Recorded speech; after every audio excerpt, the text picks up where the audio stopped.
Hello प्यारे बच्चों। आज मैं आपको बचा हुआ मेटलर्जी का चैप्टर करा देता हूं। देखिए, लास्ट क्लासों में मैंने क्या किया है, मेटलर्जी के सारे फिजिकल प्रोसेस बता दिए, जो भी हमारे जर्नल प्रिंसिपल होते हैं वो सब बता दिए। मैंने आपको पढ़ाया कि मेटलर्जी का मतलब क्या है। मेटलर्जी का मतलब है ओर से मेटल का एक्सट्रैक्शन। मेटलर्जी को कंप्लीट करने के लिए 4 स्टेप लगते हैं। सबसे पहले कंसंट्रेशन करते हैं, फिर मेटल ऑक्साइड में कन्वर्ट करते हैं, फिर रिडक्शन करते हैं, फिर रिफाइनिंग करते हैं। अब हम लोग किसी एलिमेंट की मेटल की मेटलर्जी को करके देखते हैं कि यदि हम उसकी मेटलर्जी को कर रहे हैं तो वो कितने स्टेप में वो कैसे कंप्लीट होती है। तो चलो प्यारे बच्चों, देखो स्टार्ट करते हैं। आपके लिए कुछ आज लेके आया हूं जैसे आसानी से जल्दी से हो सके।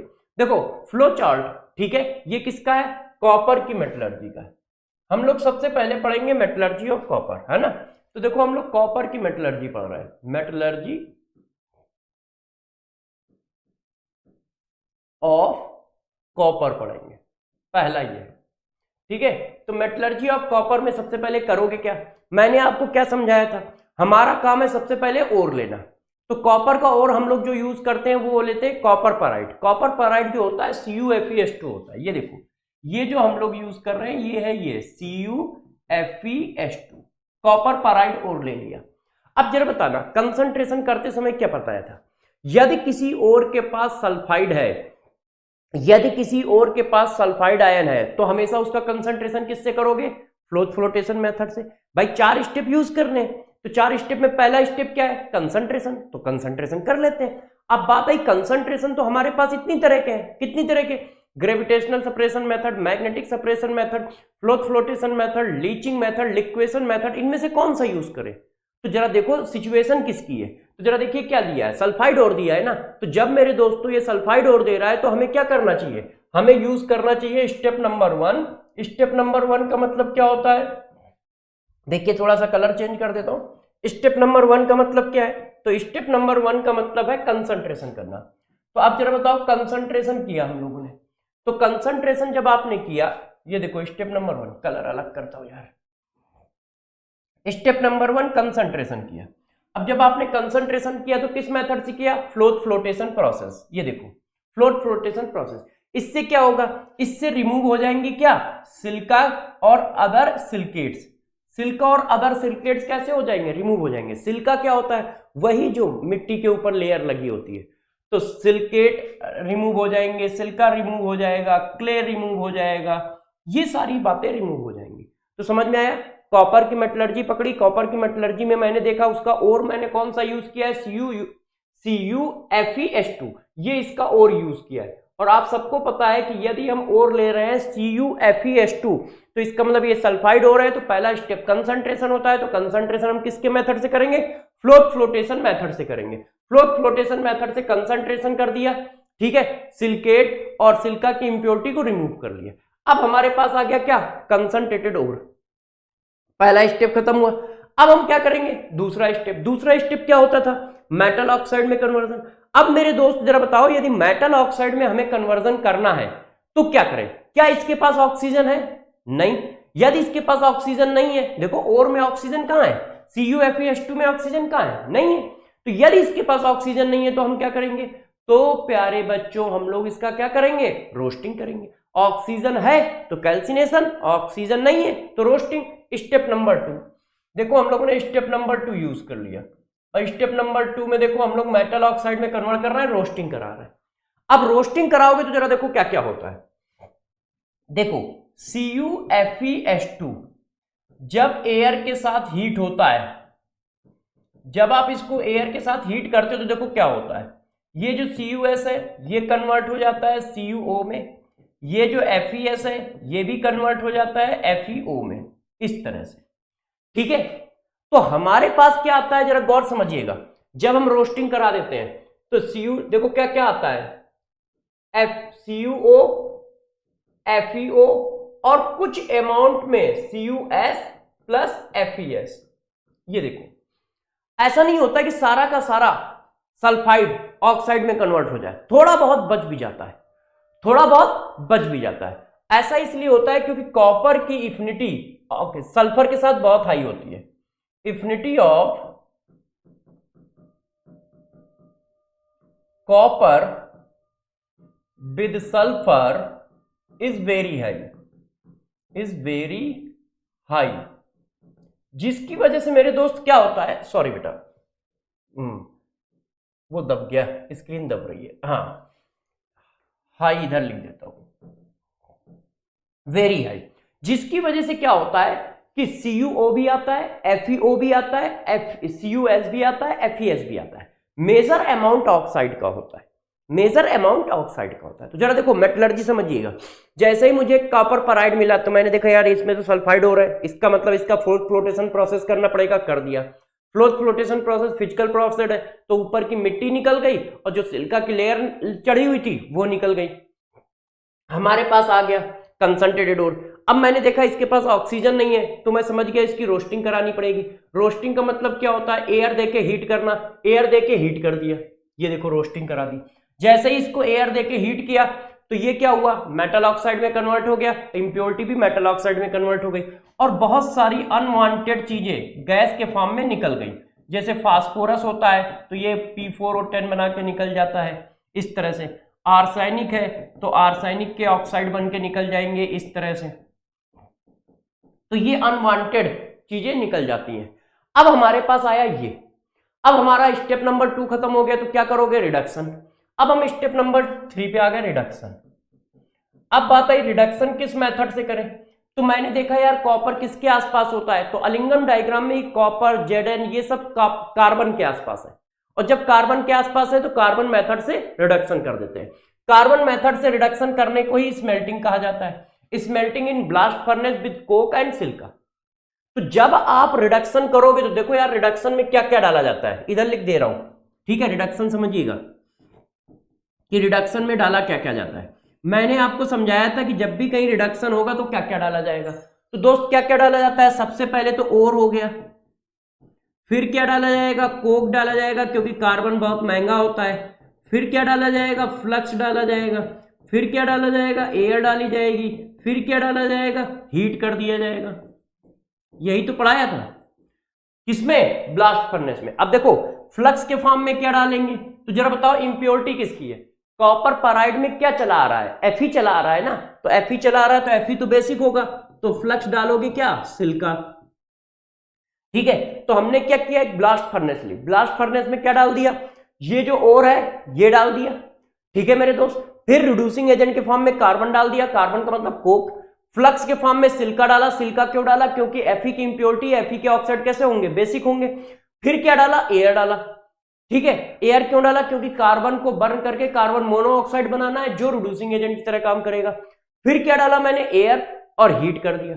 जब आप ऐसा हीट कर देते हो तो देखो क्या आता है, जो हमारा CuO है वो कार्बन मोनोऑक्साइड से रिड्यूस होकर Cu बना देता है, ठीक है। इस जगह पे थोड़ा सा रफ करने वाला किधर है, इरेजर, ये है, इसको रफ कर दो, ठीक है, हाँ पेन, ये देखो, तो CuO Cu से क्या कर देगा, CO2 बना देगा, CO2 बाहर निकल जाएगी ऐसे, और कॉपर रहेगा, कॉपर हमारा रहेगा। तो ये जो बनता है ये मैट बोला जाता है। मैट में क्या क्या होता है जरा देखो, मैट में कॉपर होता है, कॉपर के सल्फाइड होते हैं, और मेनली कॉपर के ऑक्साइड होते हैं, ये कॉपर के ऑक्साइड और सल्फाइड दोनों होते हैं, ये देखो। तो मैट में क्या होता है, कॉपर होता है, कॉपर का ऑक्साइड भी कुछ अमाउंट में बचा होता है। तो जब कॉपर का अमाउंट कुछ अमाउंट में बचा होता है तो गौर समझने, हम रिडक्शन 2 बार करते हैं, एक बार रिडक्शन यहां किया, एक बार रिडक्शन यहां किया, ये भी रिडक्शन है।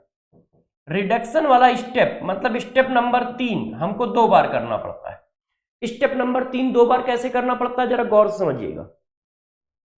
कुछ मेटल ऐसे होते हैं मेरे प्यारे बच्चों, कुछ मेटल ऐसे होते हैं जिनके पास उनके ऑक्साइड की ही इंप्योरिटी होती है, उसी में कॉपर है। यहां पर जो मैट बना है उसमें कॉपर और कॉपर के ऑक्साइड की इंप्योरिटी आती है। कॉपर तो प्योर हो गया और उसके ऑक्साइड की इंप्योरिटी आती है। तो कॉपर और कॉपर के ऑक्साइड की जब इंप्योरिटी आती है तो हम इसका बेसिमराइजेशन कराते हैं। बेसिमराइजेशन भी एक रिडक्शन प्रोसेस ही है, इसको सेल्फ रिडक्शन कहते हैं। सेल्फ रिडक्शन कैसे होता है जरा देखिएगा कि सेल्फ रिडक्शन प्रोसेस क्या होता है। देखो सेल्फ रिडक्शन प्रोसेस क्या होता है, सेल्फ रिडक्शन किसको बोलते हैं, इधर लिख देता हूं जरा समझिएगा कि सेल्फ रिडक्शन क्या है, ठीक है ना। सेल्फ रिडक्शन देखिएगा, सेल्फ रिडक्शन किसको कहते हैं गौर समझिएगा। जब मेटल, ठीक है, अपने ऑक्साइड को ही रिड्यूस कर दे। सेल्फ रिडक्शन में क्या होता है, ये देखिए, सेल्फ रिडक्शन में देखो क्या होता है, कॉपर का ऑक्साइड और कॉपर का सल्फाइड मिलके कॉपर बना देंगे और SO2 गैस रिलीज कर देंगे, ऐसे। ये सेल्फ रिडक्शन होता है जब कॉपर का ऑक्साइड कॉपर के सल्फाइड को रिड्यूस कर दे, कॉपर का ऑक्साइड खुद कॉपर के सल्फाइड को रिड्यूस कर दे, ऐसे। ऐसा किसमें होता है, कॉपर की मेटलर्जी में होता है,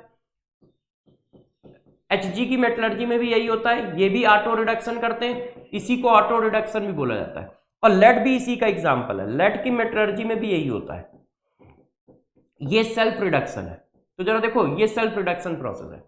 तो सेल्फ रिडक्शन क्या होता है मेरे बच्चों, सेल्फ रिडक्शन तब यूज किया जाता है जब मेटल के ऑक्साइड की इंप्योरिटी हो। तो मेटल के ऑक्साइड की इंप्योरिटी इसमें है तो क्या हुआ, और मेटल का सल्फाइड भी है, तो बेसेमराइजेशन कराते हैं। बेसेमराइजेशन क्या होती है, एक फर्नेस होती है, उसमें हम क्या करते हैं, ये बचा हुआ मैट डाल देते हैं, ठीक है, कुछ सिल्का डाल देते हैं और इसको हीट कर देते हैं। हीट करने पे बचा हुआ जो हमारा कॉपर ऑक्साइड है वो भी कॉपर में कन्वर्ट हो जाता है, और जो कॉपर आता है उसको ब्लास्ट कॉपर कहते हैं। ये 98% प्योर होता है। ब्लास्ट कॉपर क्यों कहते हैं, क्योंकि जो मेटल की लेयर होती है उसके बुदबुदे के फॉर्म में, बबल्स के फॉर्म में वहां से कार्बन सल्फर डाइऑक्साइड गैस निकल रही होती है, ये तो क्या है, हमारा लिक्विड मेटल है, लिक्विड मेटल है तो उसको डेंसिटी बहुत हाई होगी ना, तो उसमें गैस जो नीचे फंसी है वो ऊपर की ओर आ रही होगी। कौन सी गैस, जो CO2 बनती है, तो वो बबल्स बनाती है, उसी वजह से उसको क्या बोलते हैं, ब्लास्टर कॉपर बोलते हैं, जो 98% प्योर होता है। फिर स्टेप नंबर 4 में आ गए, अब हम रिफाइनिंग करने में आ गए। स्टेप नंबर 4 हमारा रिफाइनिंग है। अब हम रिफाइनिंग करते हैं। अब रिफाइनिंग कैसे करेंगे, तो सभी बच्चों को पता है रिफाइनिंग कैसे करेंगे। हम सबसे पहले यूज करते हैं पोलिंग मेथड। पोलिंग मेथड वहां यूज किया जाता है जहां पर मेटल ऑक्साइड की इंप्योरिटी होती है, जहां पर क्या होती है, मेटल ऑक्साइड की इंप्योरिटी होती है। यदि किसी में मेटल ऑक्साइड की इंप्योरिटी है तो हम पोलिंग मेथड यूज करते हैं, ठीक है। पोलिंग मेथड किसके लिए यूज किया जाता है, जहां पर मेटल ऑक्साइड की इंप्योरिटी होती है। जिस मेटल की मेटलर्जी पढ़ रहा है उसी के ऑक्साइड की यदि इंप्योरिटी है तो पोलिंग मेथड यूज करते हैं। अब ये यूज कैसे किया जाता है, कुछ नहीं करते, टैंक में मेटल ले लेते हैं और एक हरे डंडे से उसको खूब हिलाते हैं। टैंक में मेटल लेकर, लिक्विड मेटल लेकर उसको हरे डंडे से खूब हिलाते हैं, खूब हिलाते हैं, खूब हिलाते हैं। वो हरा डंडा जो होता है हाइड्रोकार्बन का होता है, तो हाइड्रोकार्बन मेटल को रिड्यूस कर देता है, ठीक है। हाइड्रोकार्बन क्या करता है, मेटल को रिड्यूस कर देता है, कुछ इस तरह से। ये देखो, ये आपने मेटल ऑक्साइड लिया, ये हरा डंडा है जिसमें गैस होगी, ठीक है, ग्रीन पोल इसको बोलते हैं, ये ग्रीन पोल है। अब ये क्या करेगा, इसको ऐसे कर देगा और अपना कार्बन डाइऑक्साइड और वाटर बना लेगा। ये है पोलिंग मेथड। ये पोलिंग मेथड की रिएक्शन है। ये देखो, ये पोलिंग मेथड होता है। तो पोलिंग मेथड से हम रिफाइनिंग करते हैं, कॉपर आ जाता है 99.5% प्योर। अभी हम 99.5% प्योर है तो रिफाइनिंग फिर करते हैं। स्टेप नंबर 4 2 बार, कई स्टेप जो होंगे 2 बार किए जाएंगे, बस स्टेप वही 4 है, मगर कभी कभी क्या प्योरिटी और बढ़ाने के लिए 2 बार कर दिया, जैसे रिफाइनिंग फिर 2 बार कर दी। इलेक्ट्रोलिसिस रिफाइनिंग, इलेक्ट्रोलिसिस रिफाइनिंग कैसे होती है बताया था, ठीक है। जो कॉपर रॉड, इसकी कॉपर रॉड बना लेंगे, 99.5% जो कॉपर आया है इसकी कॉपर रॉड बना लेंगे, ठीक है। इसको रफ कॉपर कहते हैं, यहां लिखा नहीं है, ठीक है, इसको रफ कॉपर कहते हैं। अब इसकी रॉड बना लेंगे, इसको एनोड पे लगा देंगे, प्योर कॉपर कैथोड पे लगा देंगे, इलेक्ट्रोलिसिस कर देंगे तो 99.99% प्योर कॉपर आ जाएगा, 99.99% प्योर कॉपर आ जाएगा। और जो एनोड पर बैठेंगी उनको एनोड मत बोलेंगे, जैसा मैं पीछे पढ़ा चुका हूं। तो बात समझ पाए, मेटलर्जी कितनी इजी है, करना कुछ नहीं है भाई। हमें कॉपर का और मिला CuFeS2, मैंने देखा सल्फाइड है तो मैंने तुरंत फ्लोटेशन से उसका कंसंट्रेशन कर दिया, ठीक है। सिल्का, सिलिकेट, मिट्टी, ये सब निकल गए। अब मैंने देखा यार इसके पास ऑक्सीजन नहीं है तो रोस्टिंग कर दी, ऑक्सीजन आ गया। यहां पर कॉपर की अपनी एक स्पेशल प्रॉपर्टी होती है कि कॉपर की इफिनिटी सल्फर के साथ बहुत ज्यादा होती है, जिसकी वजह से यहां पर कॉपर ऑक्साइड भी मिलता है, कॉपर सल्फाइड भी मिलता है, आयरन ऑक्साइड भी मिलता है, आयरन सल्फाइड भी मिलता है। आयरन सल्फाइड ना के बराबर होता है। अब हम इसका रिडक्शन कर देते हैं। रिडक्शन, कार्बन के आसपास के मेटल है इसलिए कार्बन रिडक्शन मेथड करते हैं, कार्बन रिडक्शन मेथड को स्मेल्टिंग करते हैं। इसमें लेते क्या है, ओर डालते हैं, कोक डालते हैं, फ्लक्स डालते हैं, हीट कर डालते हैं, एयर डाल देते हैं, हीट कर दिया। करने से क्या होगा, कार्बन जो होगा रिड्यूस हो जाएगा, कार्बन मिला, सॉरी कॉपर जो है रिड्यूस हो जाएगा, कॉपर मिला, कॉपर का ऑक्साइड मिला। अब यार हम इसका फिर से रिडक्शन कराते हैं, क्योंकि ऑक्साइड की कुछ इंप्योरिटी है, उसको कहते हैं सेल्फ रिडक्शन मेथड, बेसेमराइजेशन। क्या होता है सेल्फ रिडक्शन मेथड में, क्या होता है, उसी का मेटल ऑक्साइड उसी के सल्फाइड को रिड्यूस कर देता है। ये देखो, इसी को ऑटो रिडक्शन मेथड भी कहते हैं, सेल्फ रिडक्शन मेथड भी कहते हैं। इससे क्या हुआ, कॉपर आ जाता है 98.5%, इसको हम लोग ब्लास्ट कॉपर कहते हैं। फिर हम इसमें क्या करते हैं, पोलिंग मेथड करते हैं। पोलिंग मेथड रिफाइनिंग में वहां यूज किया जाता है जहां पर जिसकी मेटलर्जी चल रही हो उसी के मेटल ऑक्साइड की इंप्योरिटी हो, उसी के मेटल ऑक्साइड की इंप्योरिटी हो। करना कुछ नहीं होता है, ग्रीन कलर के डंडा से हम उस मेटल लिक्विड को हिलाते रहते हैं, हिलाते रहते हैं, हिलाते रहते हैं, हिलाते रहते हैं। तो जो ग्रीन कलर के डंडे से हाइड्रोकार्बन निकलते हैं वो मेटल ऑक्साइड को रिड्यूस कर देते हैं। इस तरह से 99.5% आ जाता है। रिफाइनिंग एक बार और कर देते हैं, इलेक्ट्रोलिसिस। इलेक्ट्रोलिसिस तो ये मान के चलो कि सब में करनी ही करनी है। इलेक्ट्रोलिसिस कर देते हैं, 99.99% हमारा प्योर कॉपर आ जाता है। ये देखो यार, अब नेक्स्ट मेटलर्जी में चलते हैं। अब जरा देखो मेटलर्जी नंबर 2, इस पर फोकस करो। ये मेटलर्जी किसकी है, ये मेटलर्जी है हमारी सिल्वर की, मेटलर्जी ऑफ सिल्वर। इसी को मैक ऑर्थर प्रोसेस बोलते हैं। अब ये कैसे काम करता है, तो देखो सिल्वर का और होता है अर्जेंटाइट, Ag2S। बच्चों Ag2S ये है हमारा। अब Ag2S में क्या है, सल्फाइड और, तो तुम समझ गए हो कंसंट्रेशन किससे करेंगे। तो स्टेप नंबर 1 देखो, किससे, स्टेप नंबर 1 में क्या यूज करोगे, फ्लोट फ्लोटेशन प्रोसेस। देखो ये लिखा है फ्लोट फ्लोटेशन प्रोसेस। क्या होगा, मिट्टी, सिलिका, ये सब क्या होंगे, रिड्यूस हो जाएंगे, ये सब क्या होंगे, रिमूव हो जाएंगे। अब आया कंसंट्रेटेड ओर। अब कंसंट्रेटेड ओर में देखो जरा क्या करते हैं, हम यहां पर रोस्टिंग नहीं करते हैं। क्यों नहीं करते, क्योंकि रोस्टिंग इसलिए नहीं करते हैं कि सिल्वर का ऑक्साइड जो होता है अनस्टेबल होता है। तो यार सिल्वर का ऑक्साइड अनस्टेबल होता है, इसलिए यहां रोस्टिंग नहीं करते हैं, ये अनस्टेबल है। तो यार हम रोस्टिंग नहीं करते हैं क्योंकि ऑक्साइड में कन्वर्ट ही नहीं कर पाएंगे।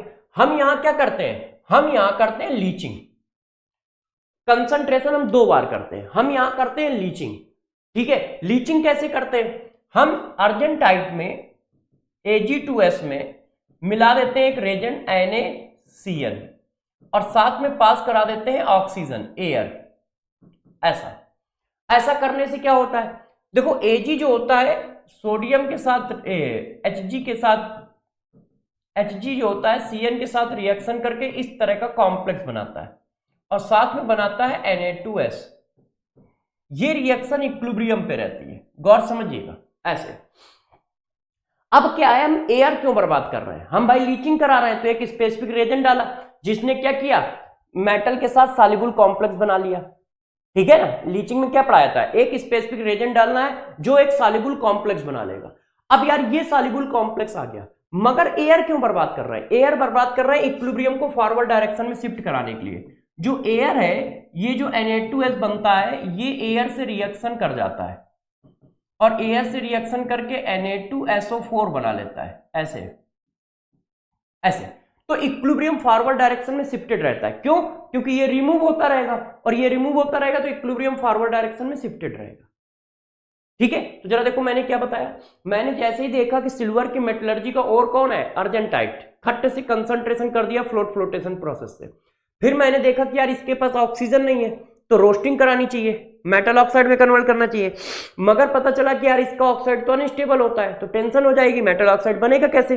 तो फिर मैंने इसकी एक बार और लीचिंग करा दी, कंसंट्रेशन 2 बार कर दिया, कंसंट्रेशन 2 बार कर दिया। ये भी स्टेप नंबर 1 है, लीचिंग स्टेप नंबर 1 ही में तो काउंट होता है।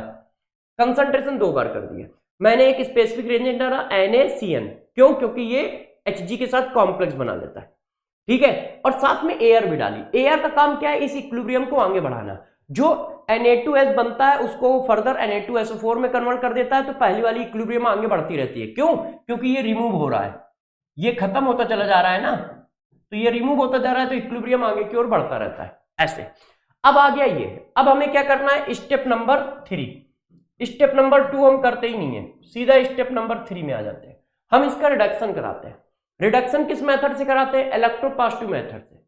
हम Zn डालते हैं, जिंक का पाउडर डालते हैं, वो Hg को रिप्लेस कर देता है। ऐसी रिएक्शन होती है, जरा देखो हम जिंक का पाउडर डालते हैं, वो Hg को रिप्लेस कर देता है, क्योंकि Zn जो है इलेक्ट्रोकेमिकल सीरीज में आप यदि चेक करोगे तो Hg से ऊपर है, ऊपर वाला नीचे वाले को रिड्यूस करता है। ये मैं पीछे पढ़ा चुका हूं इलेक्ट्रोकेमिस्ट्री में। एक मिनट यार, लिख नहीं पा रहा है जगह। अच्छा, तो देखो मैं यहां लिख देता हूं, इसको रफ करके अच्छे से देखिएगा। एक मिनट,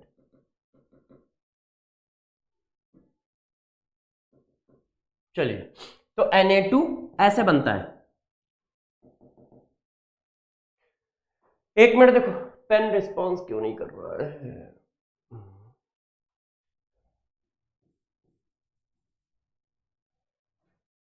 एक मिनट। अच्छा, software power want to keep your link another discard.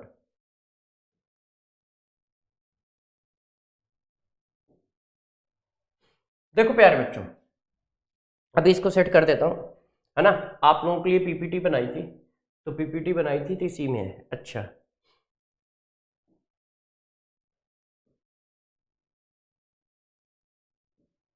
तो जरा देखो यहां पे बता रहा था। तो होता क्या है कि जो सिल्वर होता है, ठीक है, और सिल्वर नहीं है, ये है।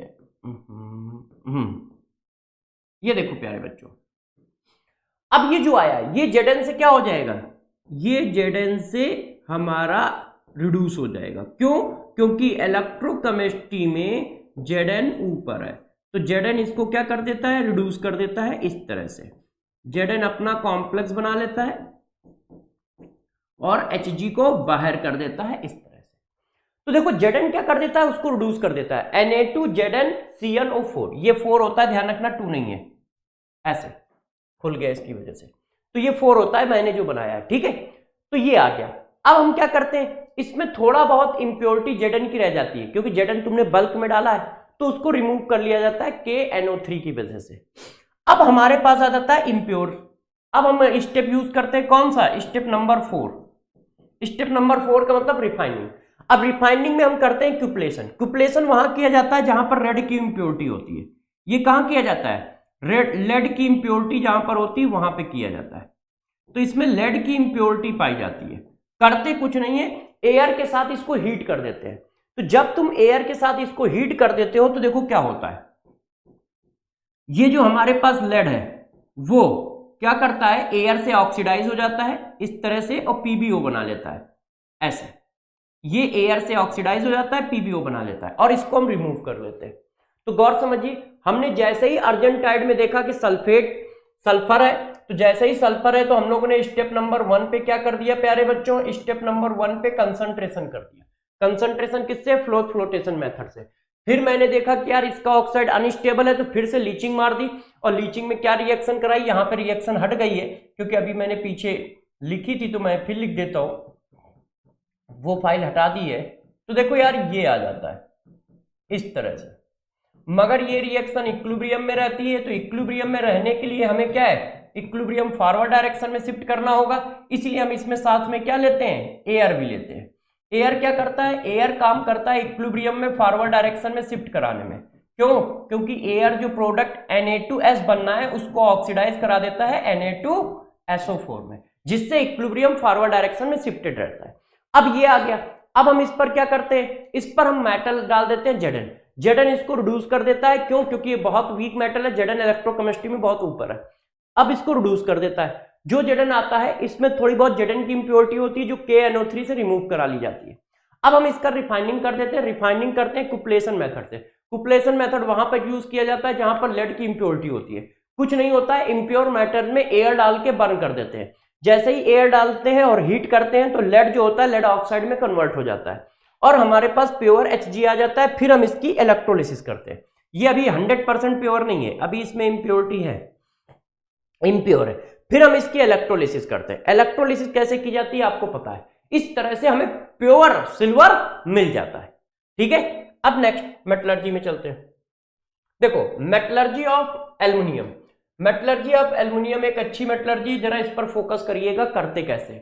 सबसे पहले बच्चों हम क्या करते हैं, इसका एक ओर लेते हैं। इसका ओर जो लिया जाता है वो होता है बॉक्साइड। ध्यान दीजिएगा, इसका और हम लोग जो यूज करते हैं वो होता है बॉक्साइड।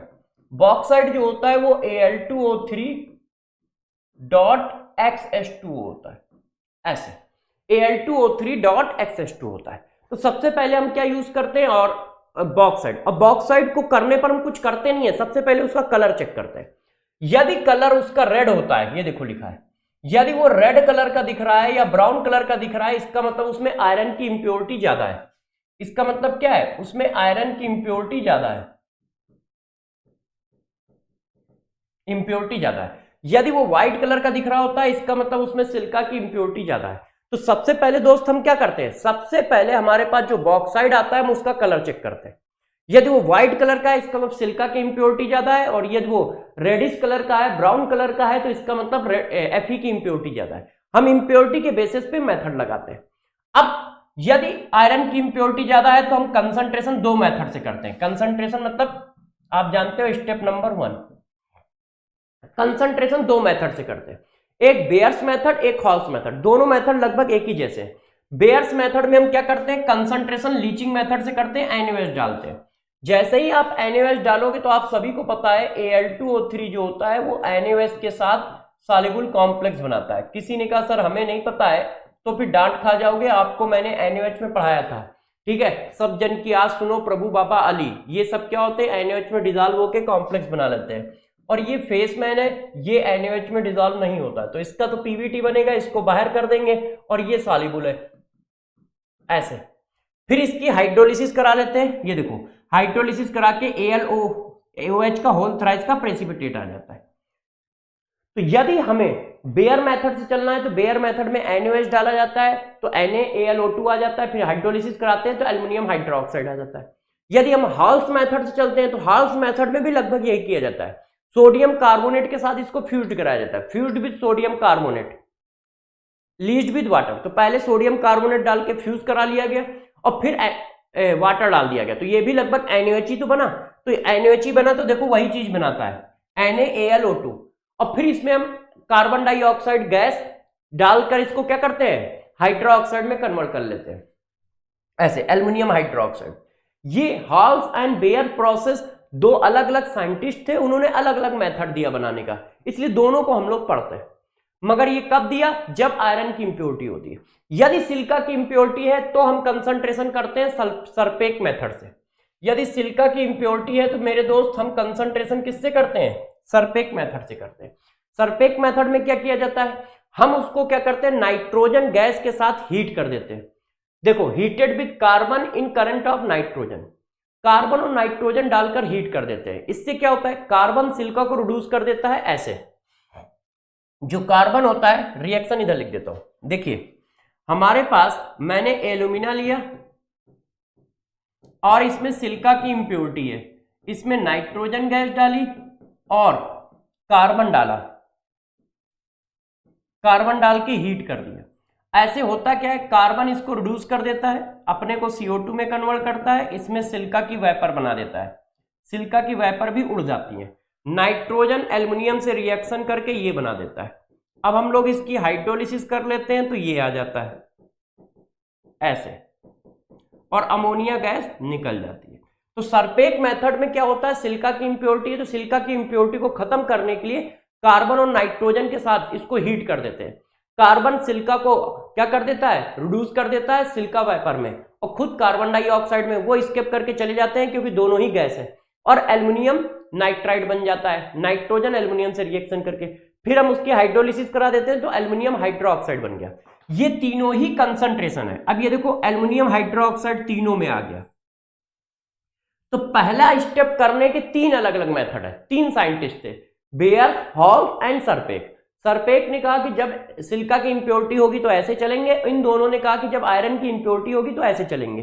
पहला स्टेप खत्म हो गया। पहला स्टेप तीन तरह से किया जा सकता है, ठीक है। अब दूसरा स्टेप बताओ, इसके पास ऑक्सीजन है या नहीं है तो बस सीधा कैल्सिनेशन कर दिया। ये देखो कैल्सिनेशन का मतलब होता है पकड़ के हीट कर देना, हीट कर दिया ऑक्साइड आ गया। ये देखिए स्टेप नंबर 2 खत्म हो गया।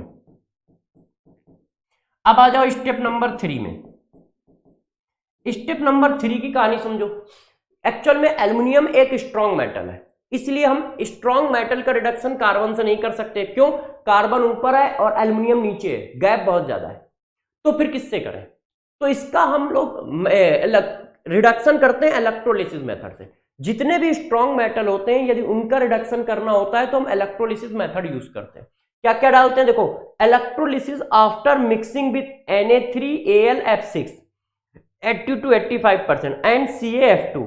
ठीक है, तो हम क्या करते हैं, जब इलेक्ट्रोलिसिस करते हैं तो इलेक्ट्रोलाइट के साथ साथ क्रायोलाइट भी डालते हैं। Na3AlF6 को क्रायोलाइट कहते हैं, Na3AlF6 और CaF2 ये काम क्या करते हैं, तो इनका वर्क समझ लो, पूछा जाता है वर्क।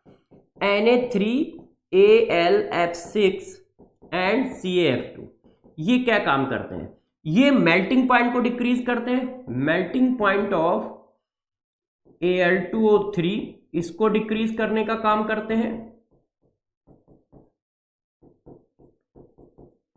और साथ साथ में प्लस कंडक्टिविटी बढ़ाते हैं, कंडक्टिविटी इंक्रीज करते हैं। तो जरा देखो मेरे दोस्तों ये करते क्या है, क्रायोलाइट क्यों मिलाया जाता है? एक्चुअल में क्या होता है कि आपको इलेक्ट्रोलिसिस करनी है तो वो लिक्विड स्टेट में होनी चाहिए, तो Al2O3 को हीट करते हैं, और हीट करते हैं तो यार क्या होता है, उसका बॉइलिंग पॉइंट उसके मेल्टिंग पॉइंट से, मतलब उसका जो होता है, जो हीट करोगे तो आयोनाइजेशन होगा, तो आयोनाइजेशन से पहले ही वो वेपर में कन्वर्ट हो जाता है। एल्युमिनियम का बॉइलिंग पॉइंट एल्यूमिना के मेल्टिंग पॉइंट से कम होता है, बात समझना, एल्युमिनियम का बॉइलिंग पॉइंट एल्यूमिना के मेल्टिंग पॉइंट से कम होता है। जिस टेम्परेचर पर एल्यूमिना पिघलता है, Al2O3 पिघलता है, उससे कम टेम्परेचर पर एल्युमिनियम वेपर में कन्वर्ट हो जाता है।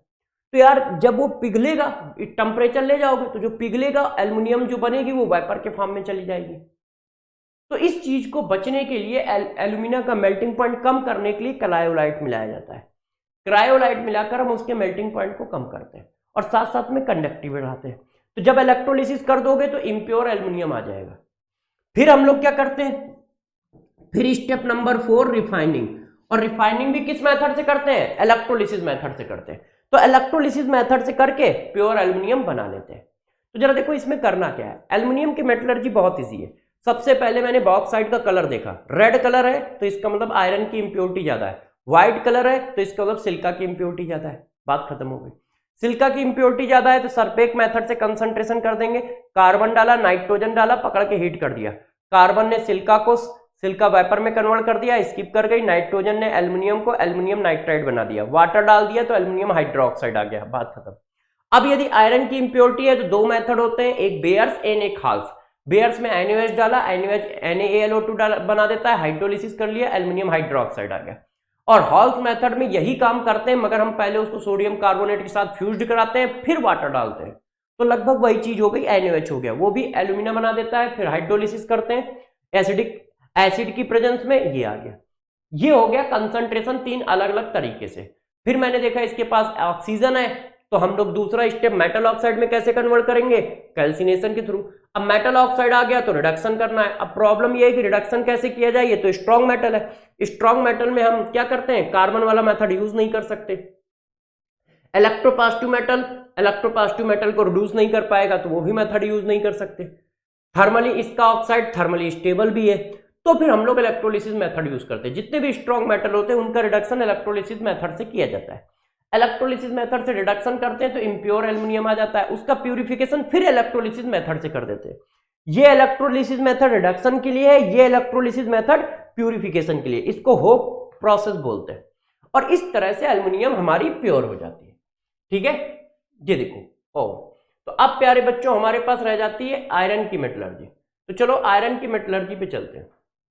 Metallurgy of iron, last and final. देखो मेटलर्जी ऑफ आयरन, आयरन के इतने सारे और हैं, कोई भी और आप ले सकते हो, इसमें कोई दिक्कत की बात नहीं है। ठीक है ना प्यारे बच्चों, कोई भी और ले सकते हो इनमें से, ये और है ऐसे। अब इसमें क्या होता है, डेंसिटी का डिफरेंस होता है, इसलिए हम लोग इसका कंसंट्रेशन जो है डेंसिटी के मेथड से करते हैं, मतलब ग्रेविटी सेपरेशन मेथड से करते हैं। तो ग्रेविटी सेपरेशन मेथड से हम इसका कंसंट्रेशन करेंगे। तो मैंने आपको पढ़ाया था ना, ऐसा मेथड होता है, इम्प्योरिटी यहां पर इकट्ठा हो जाएगी, इसको निकाल लेंगे बाहर ऐसे, ठीक है, इम्प्योर पार्ट को, सिलिका और सिलिकेट की इम्प्योरिटी बाहर निकल आती है, कंसंट्रेटेड आ गया। अब हम क्या करते हैं, अब जरा देखो इसके पास ऑक्सीजन है, फिर भी देखो यहां रोस्टिंग लिखा है इसके पास ऑक्सीजन है, तो रोस्टिंग क्यों करा रहे हो? रोस्टिंग तो मैंने उसके लिए बताई जिसके पास ऑक्सीजन ना हो। तो दोस्त इसकी रोस्टिंग इसलिए करा रहे हैं, आयरन के लिए नहीं करा रहे हैं, इसके पास जो इंप्योरिटी होती है वो सारी इंप्योरिटी गैस के फॉर्म में निकल जाए, इसलिए रोस्टिंग करा रहा है। ये देखो carbon dioxide, sulphur dioxide, arsenic, phosphorus, ये सब निकल जाए। तो रोस्टिंग का पर्पस मेटल ऑक्साइड में यहां कन्वर्ट करना नहीं है, रोस्टिंग का पर्पस यहां पर इंप्योरिटी को कम करना है। जो भी इंप्योरिटी है वो क्या वेस्ट गैस बनकर निकल जाए, क्योंकि ऑक्सीडाइज होंगी, गैस बनेंगी, वो सब स्किप कर जाएंगे, इसलिए हमने यहां पर रोस्टिंग कराया है।